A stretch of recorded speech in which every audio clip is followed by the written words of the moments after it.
बरेचसे वेगवेगळे डिमेन्शियाचे प्रकार आणि मग ह्या वर्ल्ड अल्झायमर्स डेच्या निमित्ताने आपण ओव्हरऑल डिमेन्शिया बद्दलच आपण अवेअरनेस केली.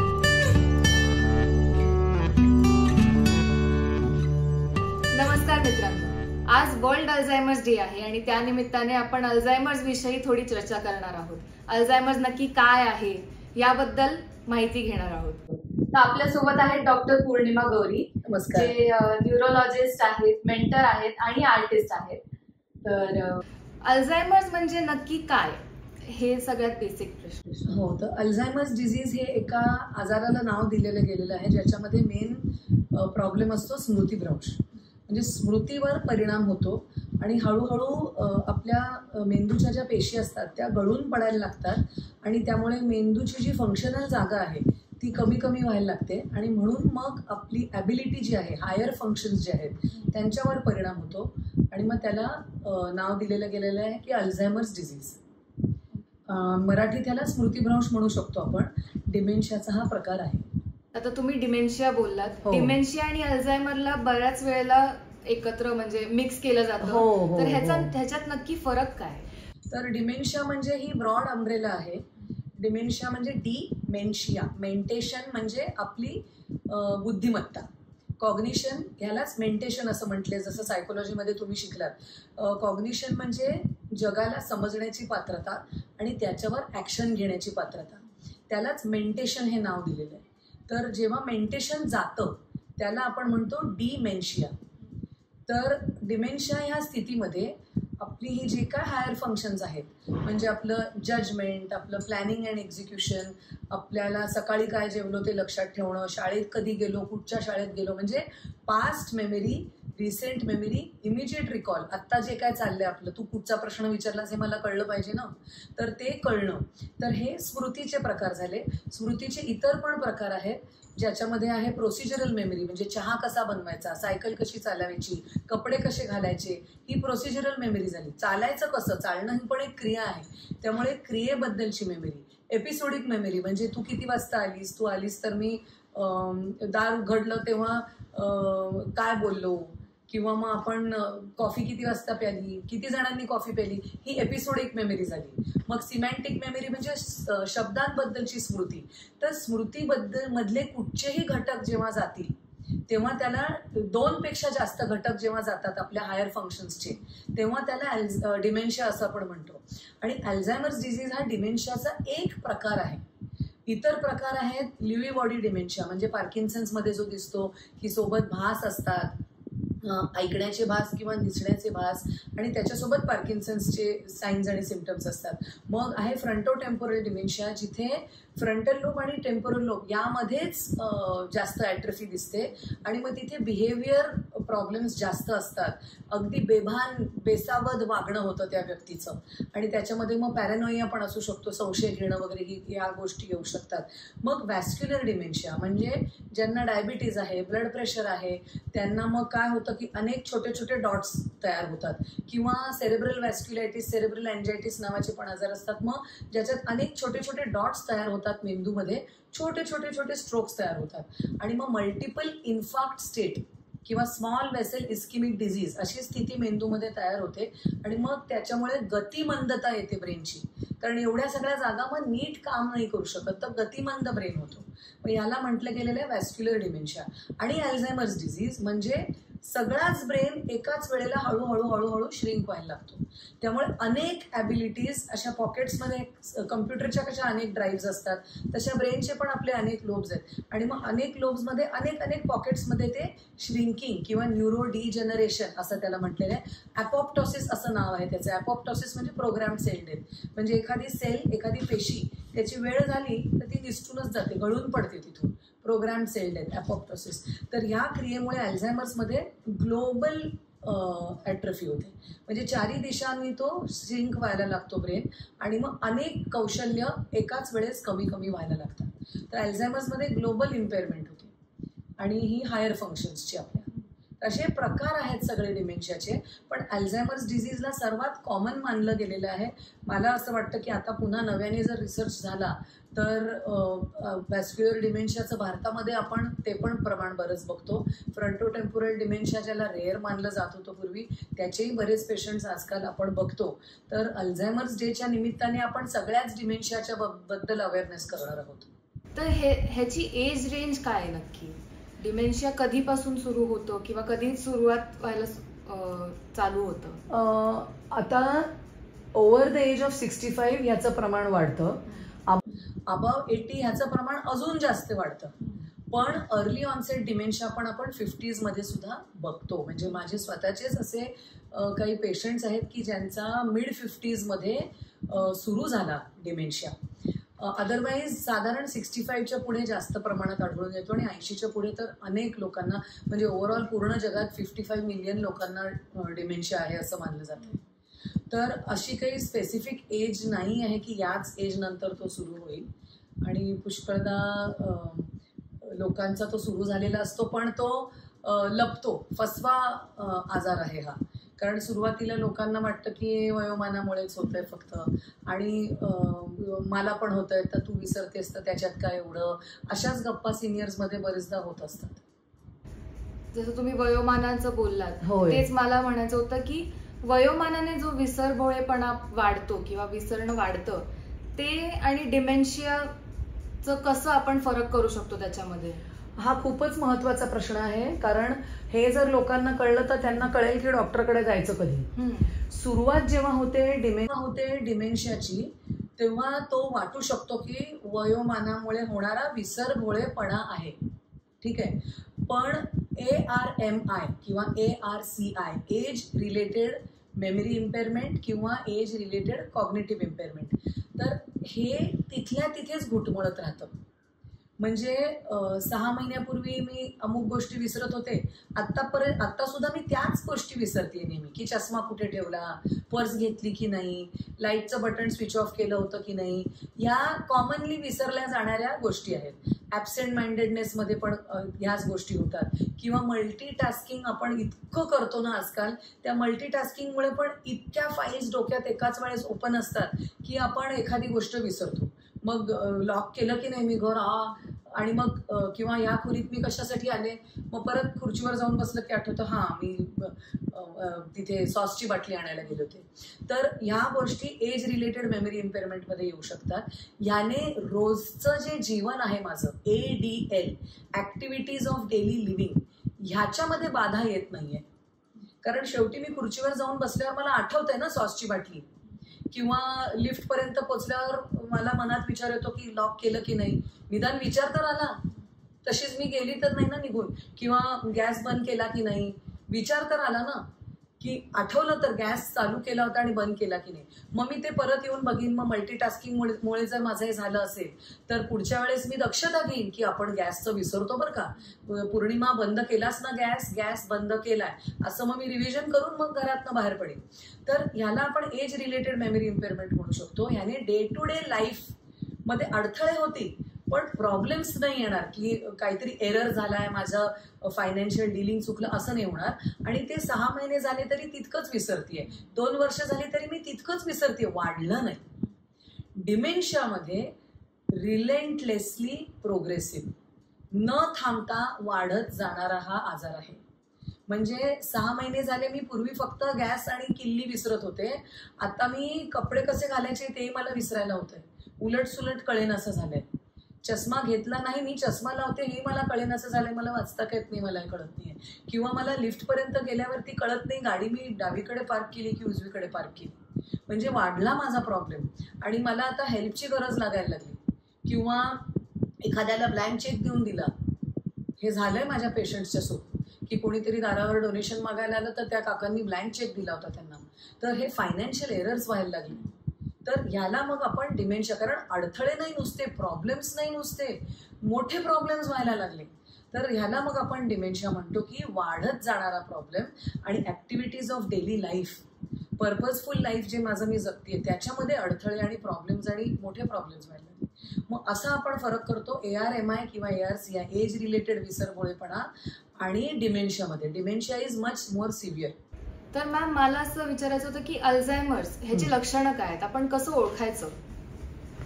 ही लक्षणं सगळ्यांना माहीत असणं गरजेचं आहे, कारण एकतर डिमेन्शियाचं प्रमाण जगात खूप वाढायला लागलंय. People are living longer, so we are detecting more. विसरणं, आणि जसं मी म्हटलं स्मृतीचे, स्मरणशक्तीचे अनेक प्रकार असतात.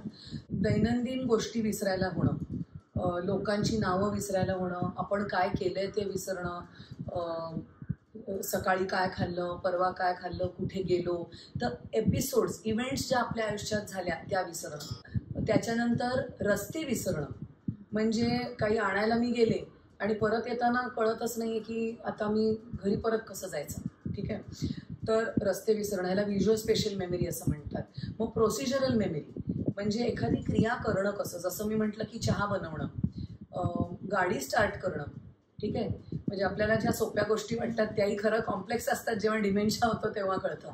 साडी कसं नेसणं, कपडे कसं घालणं, उलट सुलट, शर्ट हे वरती घालायचं आहे, पॅन्ट ही खाली घालायची आहे, ह्याला ड्रेसिंग ॲप्रॅक्सिया असं म्हणतात, की कपडे घालण्याचं जी बुद्धिमत्ता आहे त्याच्यामध्ये गडबड होते. मग फायनान्शियल एरर्स होणं, की हिशोबात चुका होणं.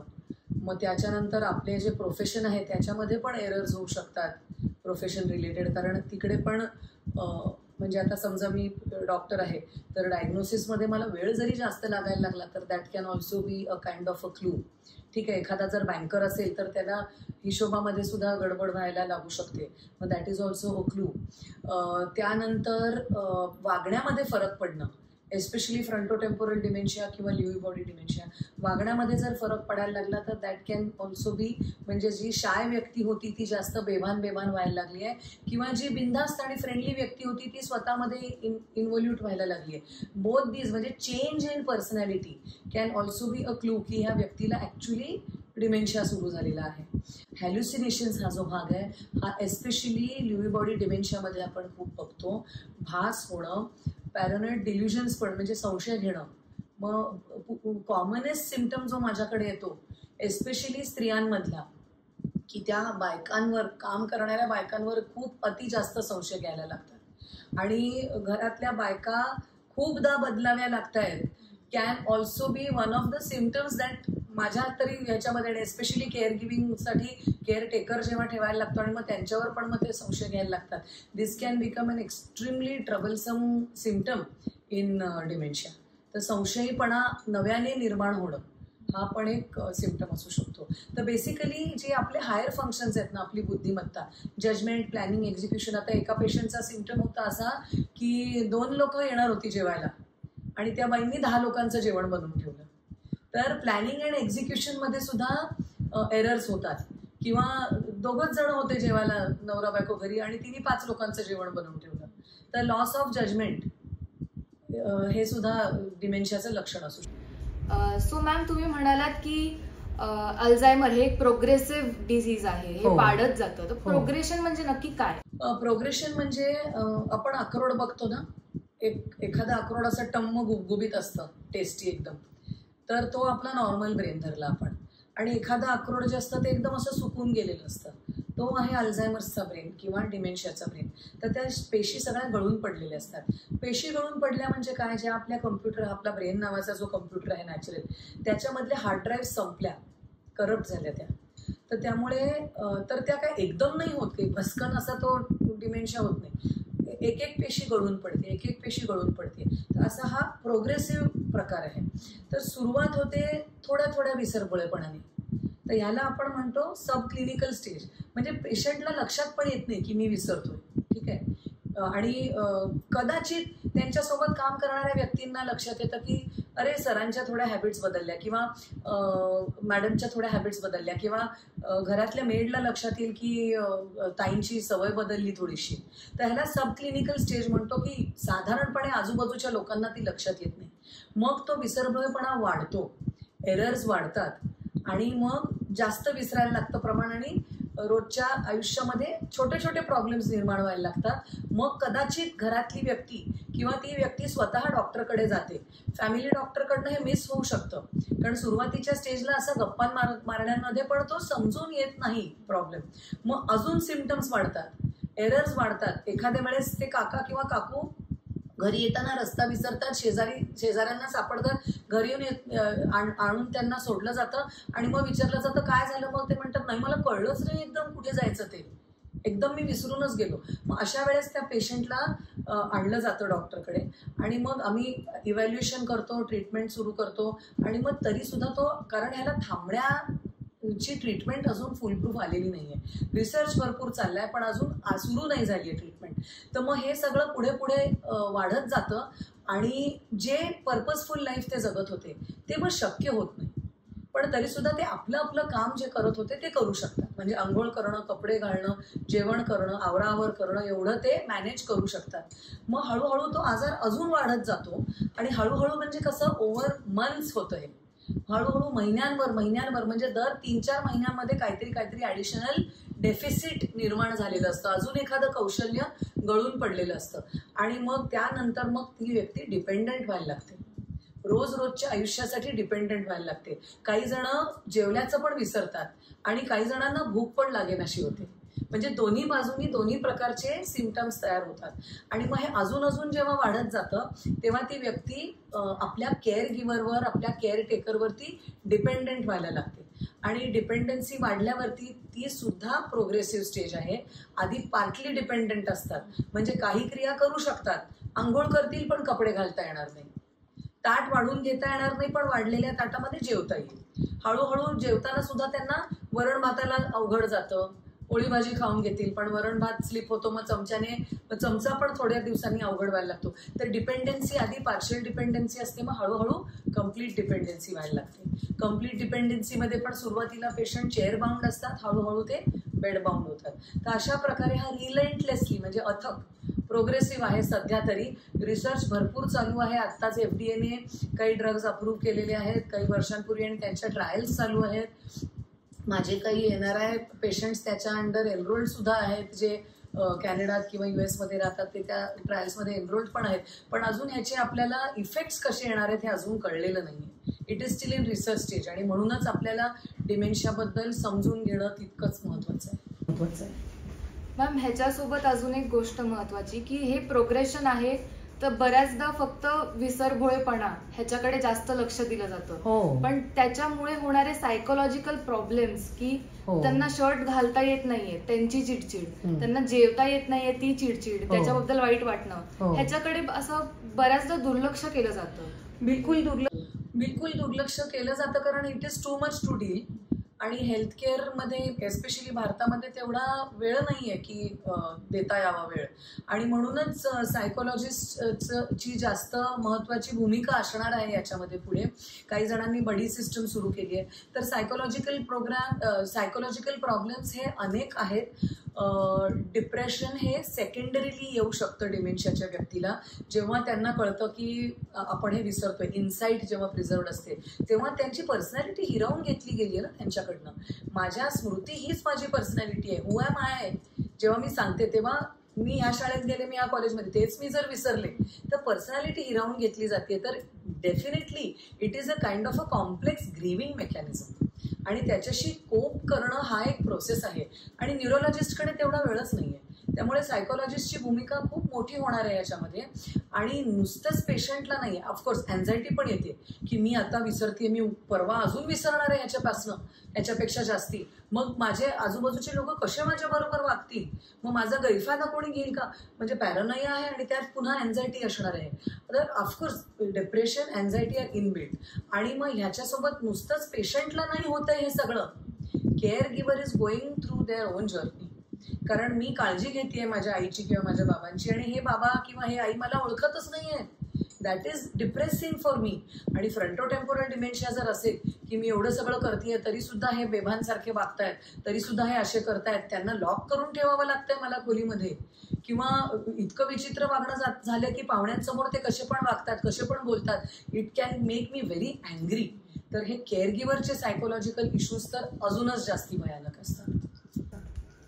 बरोबर, अगदी खूप महत्वाचा पॉइंट आहे की केअर गिव्हर्सचं जे काय सिच्युएशन असते ती तर म्हणजे बऱ्याचदा लाईटली घेतली जाते की ती त्यांची ड्युटीच आहे करायची, ह्याच्या मागे ते लपलं जातं की त्यांचे पण खूप सायकोलॉजिकल प्रॉब्लेम्स असतात. सो ते खूप महत्वाची गोष्ट आहे. आणि आजच्या दिवसानिमित्ताने आपण त्याच्यावरती पण थोडं बोलूयात.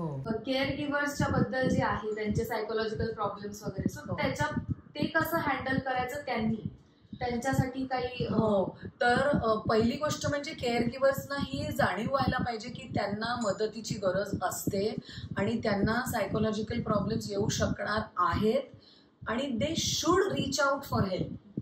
ते सहन करत नाही बसायचे, कारण केअर गिव्हर बर्नआउटच्या तर माझ्याकडे अनेक अनुभवांचा गठ्ठा आहे. आणि केअर गिव्हर जर बर्नआउट झाले तर मग त्या पेशंटला बघणार कोण? त्यामुळे केअर गिव्हर एक प्रायमरी केअर गिव्हर असतो किंवा डेझिग्नेटेड केअर गिव्हर ज्याला मी म्हणते, की एखाद्या काकांना डिमेन्शिया झाला तर काकू केअर गिव्हर बनतात, काकूंना डिमेन्शिया झाला तर बाय डिफॉल्ट काका केअर गिव्हर बनतात. ठीक आहे. मुलं जर सोबत असली तर मुलगा किंवा सून केअर गिव्हर बनू शकते डेझिग्नेटेड. किंवा मग भाचा भाची जर NRI असतील मुलं तर भाचा भाची पुतण्या पुतणी ते पण केअर गिव्हर बनतात जर the person is living alone. तर डेझिग्नेटेड केअर गिव्हर कोण बनणार आहे ते त्या फॅमिलीच्या सिच्युएशनवरनं ठरतं. मग सेकंडरी केअर गिव्हर्स असतात, म्हणजे काका पेशंट आहेत धरलं तर काकू केअर गिव्हर बनल्या, मग त्यांची मुलं जी परदेशात राहतात किंवा पुण्यात वेगळीकडे राहतात ते सेकंडरी केअर गिव्हर्स बनले. आणि मग टर्शरी केअर गिव्हर्स पण दुसऱ्या परदेशात राहणारे किंवा दुसऱ्या शहरातले मुलं मुली वगैरे असू शकतात. तर हे केअर गिव्हिंगचे लेयर्स असतात. पण तो डेझिग्नेटेड केअर गिव्हर जो झालाय किंवा जी झाली आहे त्यांच्यावर सर्वात जास्त बर्डन येतं केअर गिव्हिंगचं. आणि मग बरेचदा बाकीचे सेकंडरी केअर गिव्हर्स, ते केअर प्रोव्हायडर्स हे त्या केअर गिव्हरला खूप जज करत असतात की तू असं नाही केलं, तुला हे नीट जमत नाहीये, तू शांत का नाही राहत, ते असे वागतायत तर तू शांत का नाही राहत. तर मग हे सगळं सायकोलॉजिकल बर्डन, सोशल बर्डन त्या प्रायमरी केअर गिव्हर किंवा डेझिग्नेटेड केअर गिव्हरवर येतं आणि त्यांची एक प्रकारची तडफड होते. आणि सगळा स्पॉटलाईट पेशंटवर असल्यामुळे काय होतं, डॉक्टरकडे पेशंटला घेऊन जाण्यात येतं. ह्या केअर गिव्हरला हळूच इन्सोमनिया सुरू होतो, हायपरटेन्शन सुरू होतं, डायबिटीज सुरू होतं. आणि मी माझा बघण्यात कसा वेळ घालू, आणि केअर गिव्हर सपोर्ट ग्रुप आम्ही सुरू केला होता ना तर कोणी आलंच नाही, कारण care giver are the busiest people in the world. कारण ते केअर गिव्हिंग मध्येच इतके बिझी नाही, मला पेशंट बघण्यापासून वेळच नाहीये, मी येऊ कशी तुमच्या प्रोग्रामला, असं सगळं होतं. तर मेन म्हणजे जाणीव हवी, पूर्ण वाहून घेऊन स्वतःला समर्पण करून. म्हणजे मी नेहमी म्हणते की श्रावण बाळाच्या गोष्टीचं हॅपी एंडिंग नाहीये, सक्सेस नाही झाला तिथे शेवटी, आपल्याला माहित पण नाही की त्याच्या आईवडिलांचं काय झालं.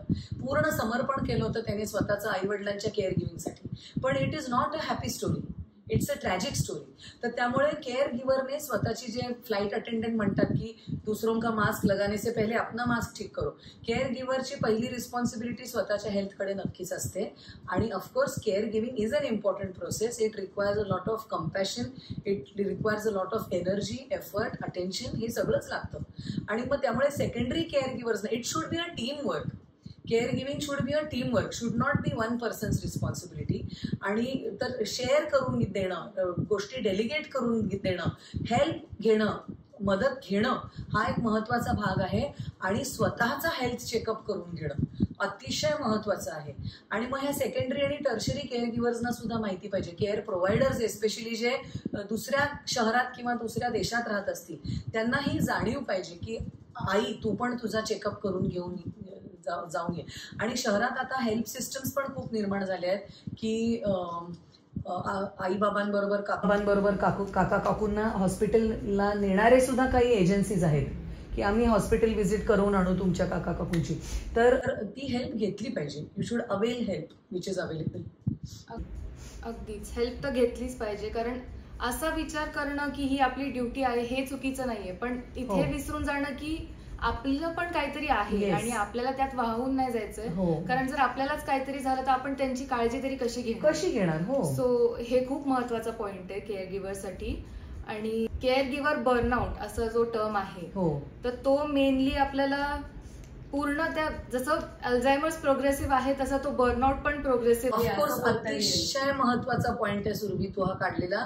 कारण care giving burnout, yes it is a progressive phenomenon. कारण पेशंटचे सिम्पटम्स साईन्स वाढत जातात तसं केअर गिव्हिंगचं बर्डन पण वाढत जातं. बिलकुल. तर मग त्यांना ट्रीटमेंटमध्ये त्यांना लक्ष पण द्यावं लागतं तेवढं की काय चालू आहे काय नाही. आणि त्याच्यामध्ये पण त्यांची एन्झायटी असते की आपलं हे बरोबर होणार आहे का नाही. बरोबर. तर आपण त्यांना असं काय सांगू शकतो की ट्रीटमेंटचे गोल्स नक्की काय असतात? हो, तर फॅमिली काउन्सिलिंग करते मी. जेव्हा डिमेन्शियाचं डायग्नोसिस होतो तेव्हा साधारण सेकंड किंवा थर्ड व्हिजिटला फॅमिली काउन्सिलिंग करते. तर 5 गोल्स आपल्या सगळ्यांचेच आयुष्यातले आहेत. तेच 5 गोल्स आपण घेऊया. पहिला आपला गोल आहे की पर्पजफुल लाईफ, की जे काय आपलं आहे, माझ्या आयुष्याचा जो पर्पज आहे तो मी फुलफिल केला पाहिजे. मी जर हाऊसवाईफ आहे, होममेकर आहे, तर ती क्रिया मी व्यवस्थित केली पाहिजे. मी डॉक्टर आहे तर मी डॉक्टरी माझी व्यवस्थित झाली पाहिजे. मी जर टीचर आहे तर माझं टीचिंग व्यवस्थित झालं पाहिजे. मी जर रिटायर्ड आहे, मी आजी आजोबा झाली आहे समजा, तर ते माझं सगळं केलं पाहिजे. मला सोशलाइज करायचं आहे, संध्याकाळी ब्रिज खेळायला जायचं आहे, किंवा मी क्लबवर जाऊन गप्पा मारायला जाते आठवड्यातनं 3-4 वेळा, तर माझी लाईफस्टाईल जी काय आहे ती मला ठेवता आली पाहिजे. So that is our first goal. Second goal is activities of daily life, म्हणजे माझी कामं मला नीट करता आली पाहिजे. ठीक आहे. आणि त्याच्यामध्ये येतं स्वतःला स्वच्छ ठेवणं, स्वतःला नरिश ठेवणं आणि हेल्थ माझी मेंटेन करणं. So that is activities of daily life आणि सेल्फ केअर हा जमला पाहिजे. नंतर मुवमेंट. आपलं जे मशीन आहे, शरीर बनलेलं आहे, that is meant for movement. हालचाली करता आपण बनलेलो आहोत. आणि या हालचाली जर कमी झाल्या तर अनेक प्रकारचे प्रॉब्लेम्स निर्माण होतात. नंबर 1 न्यूमोनिया निर्माण होतो. नंबर 2 युरिनरी इन्फेक्शन निर्माण होतो. नंबर 3 प्रेशर सोर्स निर्माण होतात. सेम एकाच पोझिशनमध्ये बसून जिथे प्रेशर येते वजनाचं तिथे स्किन पण डॅमेज व्हायला लागते. Pressure source. तर न्यूमोनिया, युरिनरी इन्फेक्शन आणि प्रेशर सोर्स ह्या 3 गोष्टी येऊ नयेत म्हणून आपण हलणं हे अतिशय महत्त्वाचं आहे. तर आपल्याला आता डिमेन्शिया झालं नाही तर आपण तर हलतोच दिवसभर, पण जसा जसा डिमेन्शिया वाढतो तसं तसं त्या व्यक्तीची हालचाल कमी होते. ते चेअर बाउंड आणि मग बेड बाउंड व्हायला लागतं. तर जमेल तेवढा वेळ हालचाल सुरू ठेवायची. कम्फर्टेबल, आपल्याला सगळ्यांनाच कम्फर्टेबल राहायचं आहे. आणि डिग्निटी म्हणजे माझा आत्मसन्मान हा मेंटेन राहायला पाहिजे. हे सगळं 5 गोल्स आपल्या सगळ्यांचेच आहेत. तर हे 5 गोल्स जर आपण डिमेन्शियासाठी पाहिले, purposeful life, self care, activities of daily life, movement, comfort आणि डिग्निटी. हळूहळू पर्पजफुल लाईफ, जसा डिमेन्शिया प्रोग्रेस होईल तसं पर्पजफुल लाईफ हा गोल आपला निघून जातो. पण तरीसुद्धा ॲक्टिव्हिटीज ऑफ डेली लाईफ आणि सेल्फ केअर करता येईल म्हणूनच सगळ्या थेरपीचे प्रयत्न असतात. तर जी काय आपण थेरपी करतो, कॉग्निटिव्ह ट्रेनिंग करतो, माइंड गेम्स, माइंड जिम वापरतो आणि त्यांच्या क्रिया करून घेतो. हालचाल therapy, physical therapy, movement as a therapy ही अतिशय महत्त्वाची आहे. तर हे दोन्ही पॉईंट्स एकत्र आहेत. तर हालचाल म्हणजे रोज सकाळी वॉकला जा, संध्याकाळी वॉकला जा, थोडे व्यायाम करा. गरज पडली तर फिजिओथेरपिस्टला घरी येऊ दे आठवड्यातनं 3 वेळा, किंवा एखाद्या केअरटेकरला ट्रेन करा तेवढे व्यायाम करून घ्यायला. तर हे गोल्स असतात आपले, की self care, activities of daily life किंवा फंक्शनॅलिटी आणि मूवमेंट थेरपी, हालचाल as a part of treatment. मग हळूहळू हालचाल आपोआपच, कारण आजार तर प्रोग्रेस होतोय ना, मग हळूहळू आजार प्रोग्रेस झाल्यावरती कम्फर्ट आणि डिग्निटी हे 2 गोल्स मात्र शेवटच्या श्वासापर्यंत आपल्या सिस्टमला देता आले पाहिजेत त्या व्यक्तीला, की ती व्यक्ती शेवटपर्यंत कम्फर्टेबल आहे आणि त्यांचा आत्मसन्मान आपण त्याला ठेच पोचू दिली नाही. म्हणजे मग त्यांचं पॉटी सुसू नीट क्लीन करणं, त्यांना बेडसोर होऊ नाही देणं, त्यांना युरिनरी इन्फेक्शन नाही होऊ देण्याची काळजी घेणं, त्यांना ॲस्पिरेशन न्यूमोनिया नाही व्हायला पाहिजे म्हणून काय काळजी घेता येईल, फिडिंग कसं करायचं, कम्फर्ट फिडिंग करायचं. काही फॅमिलीज म्हणतात की नाही आम्हाला राईस ट्यूब हवी आहे, काही फॅमिलीज म्हणतात नाही आम्हाला पेक ट्यूब पण चालेल, पण आम्हाला फीड करायचं आहे पेशंटला. तर हे प्रत्येक फॅमिलीचे मग निर्णय जे आहेत ते नंतरच्या स्टेजेसमध्ये बदलतात, वेगळे वेगळे होतात. तर एक रबर स्टॅम्प ट्रीटमेंट नाही आहे त्यामुळे प्रत्येकासाठी. We have to customize the treatment for the family. आणि इथे मला ते सांगायला आवडेल कॉन्सेप्ट की it is not patient with dementia, it is a family with a dementia person. कारण अख्ख्या फॅमिली युनिटलाच मग मॅनेज करावं लागतं. आणि क्युअर हा नाहीच आहे डिमेन्शियाला. पण मग बाकीचे जे 4 C's आहेत, caring for the patient, coping with the illness, controlling symptoms with compassion, तर हे जे 5 C's असतात, क्युअर नाहीच आहे ना या आजाराला अजून तरी, आणि अनेक डिकेड्स हा येणार नाही आहे क्युअर. तर त्यामुळे मग caring, controlling, coping with compassion ह्या गोष्टींकडे लक्ष द्यायचं. आपल्याला क्युअरकडे न जाता ते मॅनेज कसं करायचं हे स्किल्स शिकून घ्यायचे. येस, बिलकुल, हे खूप महत्वाचं आहे. हो. आणि एक अजून प्रश्न मला विचारायचा होता की मूवीज मध्ये जसं ते कमर्शियलाइज केलंय अल्झायमर्स की माझी आई मला ओळखत नाही आणि माझ्या आईला मी विसरून जाते 2 मिनिटात वगैरे, तर हे सगळं मूवीज मध्ये दाखवलंय. पण इन रियालिटी ते थोडं सिव्हिअर किंवा थोडा वेगळा पिक्चर असेल तो म्हणजे त्याच्यात काय असेल? तो व्यक्तींना विसरणं हे नंतर सुरू होतं. खरं जवळच्या व्यक्तींना तर खूप उशिरा विसरतात.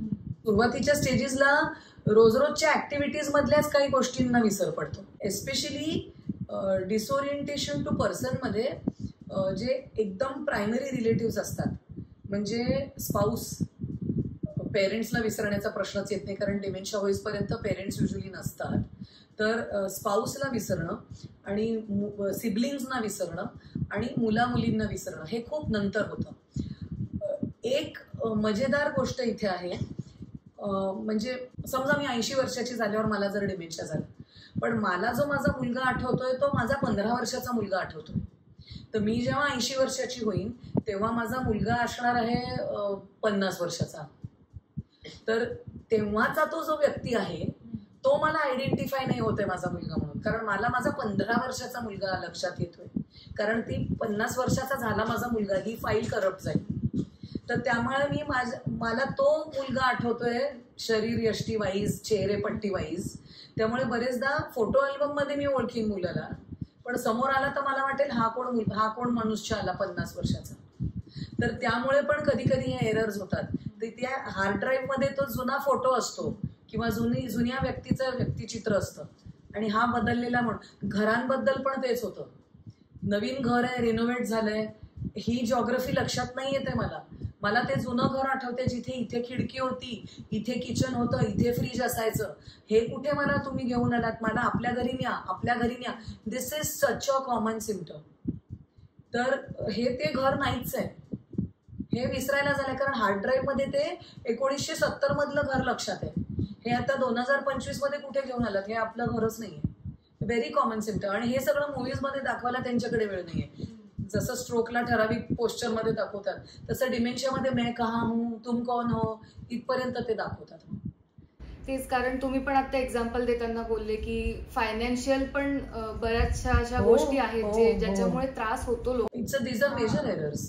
तर हे रियालिटीमध्ये हे पण असं होऊ शकतं की आपल्याला ते, म्हणजे आता आमच्या जनरेशनला, यंगर जनरेशनला असं आहे की अल्झायमर म्हणजे की आता आपण म्हातारे झालो की आपण विसरून जाणार की कोण काय आहे. पण त्याच्या प्रोसेसमध्ये की मला माझं बँकेचा अकाउंट नंबर नाही आठवणार, मला माझं काय आवडतं ते नाही आठवणार, हे सगळं. आणि इथे मला हे सांगायला आवडेल, एक अनुभव माझा नुकताच जो झाला की medico legal aspects of dementia. बरेचदा काय होतं की डिमेन्शियामध्ये लोक विसरायला लागतात आणि समाजात एक स्टिग्मा आहे, हा तुझे बाबा विसरायला लागले का, त्यांना डिमेन्शिया झाला का, अल्झायमर्स झाला का त्यांना. आता माझ्या पेशंट स्टोरीजमध्ये अनेक अशा स्टोरीज आहेत. जसं एक काका आहेत, ते अतिशय श्रीमंत आहेत आणि मुलाचं आणि मुलीचं पटत नाहीये त्यांच्या. तर त्यांनी त्यांची बरीचशी इस्टेट पुतणीच्या नावावर करून टाकली डिमेन्शिया झाल्यानंतर. आणि आता ह्या मुलांना तर लपवून ठेवायचं होतं की डिमेन्शिया आहे म्हणून. तर आता विल व्हॅलिड इनव्हॅलिड जे आहे, तर ती इनव्हॅलिड विल धरायची की नाही. मग एक माझ्या ओळखीच्या फॅमिलीमध्ये असं झालं की त्या आजींना एन्केफेलोपॅथी झाली आणि मग फॉलोड बाय डिमेन्शिया प्रोसेस. आणि त्या डायग्नोसिस झाल्याच्या नंतर त्यांच्या मुलाने त्यांची विल बदलली, त्यांची सही घेतली, विटनेसेस घेतले आणि मग बाकीच्या लोकांना कळेना की आता ह्याला चॅलेंज कसं करायचं, कारण डिमेन्शिया आता लपवून ठेवला होता समाजापासून. एका माझ्या पेशंट जे आहेत ते एका संस्थेचे हेड होते आणि त्यांच्या सब हेडना कळलं की डिमेन्शिया झालाय. मुलांनी डिक्लेअर नव्हतं केलं कुठे की डिमेन्शिया झालाय, पण त्यांच्या नावावर मीटिंग्स कंडक्ट केल्या गेल्या, त्या व्यक्तीला मीटिंग्समध्ये बसवलं गेलं, त्यांना सह्या पण करायला लावल्या. त्यांना स्वतःला डिमेन्शिया झाला होता, घरातल्यांनी सगळं ते लपवून ठेवलेलं होतं, पण सोबत काम करणाऱ्यांना ते कळलेलं होतं की ह्यांना झालंय काहीतरी आणि मी ह्यांना गोळात घेऊन हे सगळं करू शकतो. आणि त्यांनी बरेचसे डिसिजन्स एक्झिक्यूट केले आणि आता मग त्यांच्या कोर्ट केसेस चालू आहेत. तर डिमेन्शियाला ही मेडिको लिगल इम्प्लिकेशन्स खूप आहेत आणि डिमेन्शिया लपवून ठेवण्यामध्ये खरं म्हणजे फायदा नाही आहे. जे आहे ते आहे आणि याचा तुमच्या नातेवाईकांचा गैरफायदा घेतला जाऊ शकतो जर तो असेल डिमेन्शिया आणि तो कोणाला तरी कळलाय. जसं तो एक संस्थेचा मुलगा दारात आला, जे मी म्हटलं की काकांना म्हटलं त्यांनी की काका डोनेशन द्या, तुमच्या डोनेशनने असं होतंय तसं होतंय आणि आम्ही ह्या संस्थेत असं करू तसं करू. तर ते म्हणाले की हे घे चेक, आणि रिकामा देऊन टाकला. आणि मग मुलगी घरी आली आणि तिला त्यांनी सांगितलं की मी चेक दिला बरं का त्या मुलाला संस्थेतल्या. ती म्हणाली कितीचा चेक दिला? ते म्हणाले आठवत नाहीये, मी लिहिलं की नाही तेही आठवत नाहीये. आणि त्यांनी काहीही भरलं नव्हतं. 90 वर्षाचे काका, 55 वर्षाची मुलगी, आणि तिच्यावर मग ते आलं की आता मी करू काय. ठीक आहे. सो त्यामुळे लपवून नाही ठेवायचंय हे. जर असेल डिमेन्शिया तर तो लवकर करायचा आहे डायग्नोज. आणि while the dementia is new, all the finances have to be looked after. किंवा अकाउंट्स जॉईंट करायचे आहेत का, सिग्नेचर चेंज करायचे का, काय करायचं त्या सगळ्या finances. So it's an important stage in life. It has to be faced in time. म्हणजे डिमेन्शिया सोबत जसं सायकोलॉजिकल प्रॉब्लेम्स ह्याच्याबद्दल पण खूप बोललं जातं, तर फायनान्शियल गोष्टी किंवा या ज्या टेक्निकल गोष्टी आहेत त्याच्याबद्दल तर डोक्यात विचारच येत नाही, कारण ते सगळे केअर गिव्हिंग मध्ये व्यस्त असतात. आणि बरेचदा लपवण्यात पण व्यस्त असतात. सांगायचं नाही कोणाला की डिमेन्शिया. आणि हा शब्दच नको, आमच्या घराण्यात कोणालाच नव्हतं. आमची हुशार लोकांची फॅमिली आहे, पण त्यावेळेस लोक 70 जात होते. आता तुम्ही 85-90 पर्यंत जगता आणि आता तुमचा डायग्नोज होतो डिमेन्शिया. त्याच्यात लाज वाटण्यासारखं काही नाहीये. जसं डायबिटीज, हायपरटेन्शन तसाच हा dementia. We have to think about it practically. So ma'am, डिमेन्शियाचा डायग्नोसिस कसा होतो नक्की? तर सर्वात महत्वाचं आहे क्लिनिकल जजमेंट, क्लिनिकल एक्झामिनेशन. म्हणजे पेशंटला जेव्हा आमच्याकडे आणलं जातं तेव्हा सिम्पटम्स जे नरेट होतात, कारण आम्ही पेशंटला 10 मिनिटच बघणार आहोत, पण जगतात जे आहेत पेशंट बरोबर केअर गिव्हर्स आणि ते ऑब्झर्वर्स, त्यांच्याकडनं आम्ही हिस्ट्री घेतो आणि त्या हिस्ट्रीवरनं मग हा डायग्नोसिस होत असतो. आणि या तपशिलावरनं आम्हाला कळतं की कशामध्ये बदल झालाय, काय झालंय. मग आम्ही ॲज अ न्यूरोलॉजिस्ट किंवा ॲज अ सायकियाट्रिस्ट क्लिनिकमध्ये त्यांची स्क्रीनिंग टेस्ट केली जाते की काही सोपे प्रश्न विचारले जातात. 2-3 मिनिटात होणाऱ्या टेस्ट केल्या जातात, ज्याच्यावरनं आम्ही स्मरणशक्तीचं एक मोजमाप घेतो, एक रफ एस्टिमेट घेतो. मग त्याच्यात जर वाटलं तर मग 3 महत्वाच्या टेस्टचे प्रकार असतात. एक न्यूरोसायकोलॉजिकल इव्हॅल्युएशन, ज्याच्यामध्ये मोका, एस ह्या बॅटरीज केल्या जातात. निम्हॅन्सनी एक तयार केलेली बॅटरी आहे, ज्याच्यामध्ये वेगवेगळे लोबर फंक्शन्स आपण असेस करतो आणि त्याच्यावरनं कळतं की त्या व्यक्तीची बुद्धिमत्ता कशी आहे. या टेस्टसाठी patient has to be cooperative. मग ब्लड टेस्ट केल्या जातात, ज्याच्यामध्ये आपण बघतो की रिव्हर्सिबल काही निघतंय का. त्याच्यामध्ये व्हिटॅमिन B12ची कमी, हायपोथायरॉइडिझम हे अतिशय 2 महत्वाचे रिव्हर्सिबल कॉजेस आहेत. मग ऑटोइम्युन एन्केफेलोपॅथी आहे का हे पण आपण त्याच्यामध्ये बघतो, ज्याच्यामध्ये प्रतिकारशक्ती पलटल्यामुळे होणाऱ्या डिमेन्शिया सारखे प्रॉब्लेम्स. आणि मग तिसरं आहे MRI. MRI मध्ये आपण बघतो की ब्रेन श्रिंक झालाय का. कधी कधी हे रिसेंटली झालंय, माझ्याच एका क्लासमेटच्या वडिलांना असं वाटत होतं की डिमेन्शिया झालाय, पण म्हटलं नाही MRI आपण करूया. आणि MRI केला तर त्यांना भाषेच्या केंद्रामध्येच एक ब्रेन ट्युमर सुरू झाला होता. त्यामुळे त्यांना भाषाच वापरता येत नव्हती. त्यामुळे असं वाटत होतं की ते विसरताय, त्यांना शब्द सुचत नव्हते, कारण त्या जागेवरच एक ब्रेन ट्युमर होता. त्यामुळे एक MRI तर झाला पाहिजे, कारण to rule out secondary causes. तर एक MRI तर झालाच पाहिजे. तर clinical examination, neuropsychological evaluation, blood test आणि MRI या 4 गोष्टींनी आपण डिमेन्शियाचा डायग्नोसिस करतो. काही ठिकाणी जेनेटिक टेस्ट, एस्पेशली तो एक नवीन ड्रग आली आहे मार्केटमध्ये ज्याच्यावर रिसर्च चालू आहे, तर तिथे मग काही जेनेटिक फॅक्टर्स, काही प्रोटीन्स पण आपण तपासतो ब्लडमधले, किंवा कधी कधी पाठीतलं पाणी काढून त्यांचे सुद्धा. पण that is only for those patients who will be subjected to those drugs. अजून तरी इंडियामध्ये आपण ते रुटीनली करत नाही. तर मॅम, तुम्ही बोलला होता age related memory impairment, ARMI. तर ह्याच्यात आपण डिमेन्शियासाठी, अर्ली डिमेन्शियासाठी काय लाईफस्टाईल चेंजेस किंवा कसं ते मॅनेज करायला पाहिजे? बरोबर. त्या लाईफस्टाईल चेंजेस आहेत ना, तर त्या ज्यांना नाहीये डिमेन्शिया त्यांच्यासाठी पण महत्वाचं आहे. समजा फॅमिली हिस्ट्री वगैरे असेल, किंवा तुम्हाला BP डायबिटीज आहे, म्हणजे मग शक्यता आहे की तुम्हाला नंतर कोणत्या तरी फॉर्मचा डिमेन्शिया होणार आहे, तर त्यांच्यासाठी सुद्धा आहे. आणि इन जनरल सगळ्यांसाठी आहे. तर त्याच्यामध्ये डिमेन्शिया प्रिव्हेंट होऊ शकतो काही बाबतीमध्ये. Around 20 to 30% cases can be prevented, असंही काही एक स्टॅटिस्टिक्स आहे. तर त्याच्यामध्ये हेल्दी लाईफस्टाईल हे अतिशय महत्वाचं आहे. तर ज्यांना एज रिलेटेड मेमरी इम्पेअरमेंट आहे त्यांच्यासाठी पण हे महत्वाचं आहे, कारण ह्या खूप छान टेक्निक्स आहेत. तर त्याच्यामध्ये आहे की डाएट तुमचं चांगलं पाहिजे, बॅलन्स डाएट. झोप तुमची प्रमाणात झाली पाहिजे. 7 ते 9 तास झोप रोज झाली पाहिजे आणि सकाळी उठल्यावर फ्रेश वाटलं पाहिजे, कारण झोपेमध्ये ब्रेनचा झाडू पोछा होतो. हे माझं अगदी standard house keeping function of the brain. तर बॅलन्स डाएट आणि इनफ स्लीप. त्याच्यानंतर एक्सरसाइज हे माइंडसाठी पण चांगलं आहे आणि बॉडीसाठी पण चांगलं आहे. आठवड्यातनं 4 दिवस तरी एक 30-40 मिनिट्सचा व्यायाम तुमचा झाला पाहिजे. मग वॉकला जा, ब्रिस्क वॉकला जा, सायकलिंग करा, स्विमिंग करा, सूर्यनमस्कार करा, योगा करा. You choose what you want to do. At least 4 times in a week, 30 to 40 minutes. म्हणजे या पॉईंटपर्यंत झालं पाहिजे की असं वाटलं पाहिजे अजून थोडंसं ट्रेडमिल करते, अजून थोडं चालते. That means you have done enough exercise. आणि हा रोज करायचं ठरवूच नका, कारण मग ते गळून पडतं तुमचं डिसिजन. त्यापेक्षा आठवड्यातनं 4दा करीन असं ठरवायचं. तर आपलं झालं की डाएट, स्लीप आणि एक्सरसाइज. Learn new things. नवीन काहीतरी शिकायचंय. आता मायक्रो लर्निंग पण प्रमोट होत आहे सोशल मीडियावर की रोज 15 मिनिटं काहीतरी नवीन शिका. आता जसं आपण पॉडकास्टिंग शिकतोय, so we are learning something new. तर नवीन काहीतरी शिकायचंय आणि त्या नवीन शिकण्यामुळे काय होतं, रिक्रुटमेंट होते. जे आपण बोललो ना, रिक्रूट होतात न्यूरॉन्स. तर नवीन शिकण्यामुळे मग नवीन सायनॅप्सिस बनतात आणि ते जे झोपलेले न्यूरॉन्स होतात ते जागे होतात. तर तुम्ही टेक्निकल पर्सन असाल तर काहीतरी क्रिएटिव्ह शिका, क्रिएटिव्ह पर्सन असाल तर काहीतरी टेक्निकल शिका, नवीन भाषा, म्युझिक शिका, आर्ट शिका, काही शिका. सो नवीन शिकणं हे महत्त्वाचं आहे. Structure hunger. मेंदूला स्ट्रक्चरची भूक असते. तर हॅव अ टाइम टेबल. तुम्ही रिटायर्ड असाल तर हे अजून जास्त महत्त्वाचं असतं. Plan your day, plan your week. तर मी नेहमी म्हणते एक व्हर्टिकल टाइम टेबल पाहिजे आणि एक हॉरिझॉन्टल टाइम टेबल पाहिजे. व्हर्टिकल टाइम टेबल म्हणजे काय, उठायची वेळ, आवरावरीची वेळ, नाश्त्याची वेळ, मग बागेत फिरून यायचंय का, एक्सरसाइज करायचंय का त्याची वेळ, न्यूजपेपर वाचायची वेळ, मग नंतर फोनाफोनीची वेळ, त्याच्यानंतर मग लंचची वेळ, मग नंतर दुपारी नॅप घ्यायची का तर नॅप घ्या, त्याच्यानंतर मग चहाची वेळ, मग परत एकदा पेपर वाचा, परत एकदा गप्पा मारा आणि मग नंतर परत संध्याकाळी थोडी एक्सरसाइज, थोडं फिरायला जा, मग डिनरची वेळ, टीव्ही पाहायचा आहे का तर त्याची वेळ. वेळा फिक्स करा. हे झालं व्हर्टिकल टाइम टेबल.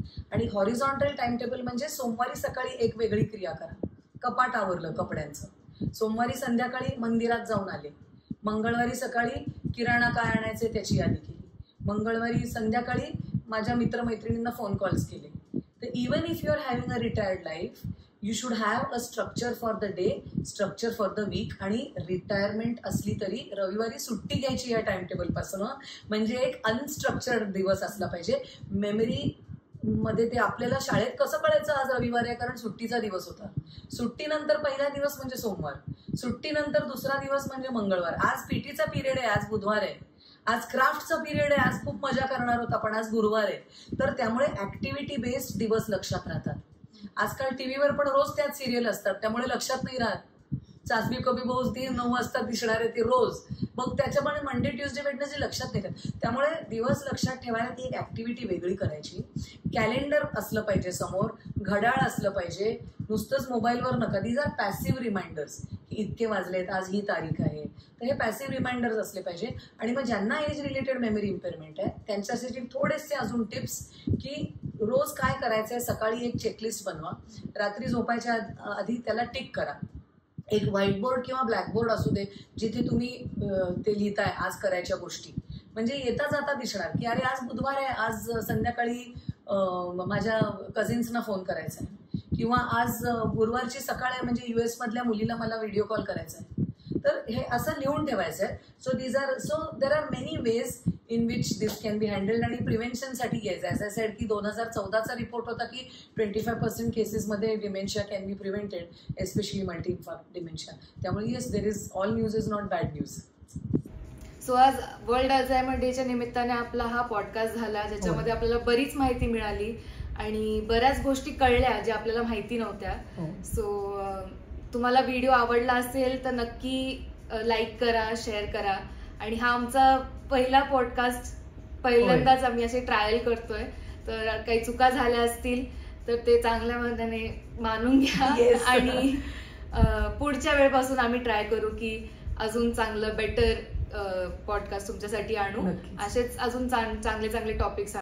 हो, मला एक मेसेज द्यायचा आहे की जर असेल डिमेन्शियाचे सिम्पटम्स तर ॲक्सेस डायग्नोस्टिक हेल्प सुरुवातीला पटकन त्याच्या तपासण्या करून घ्या आणि लपवू नका dementia. Come out of the shadows आणि break this conspiracy of silence.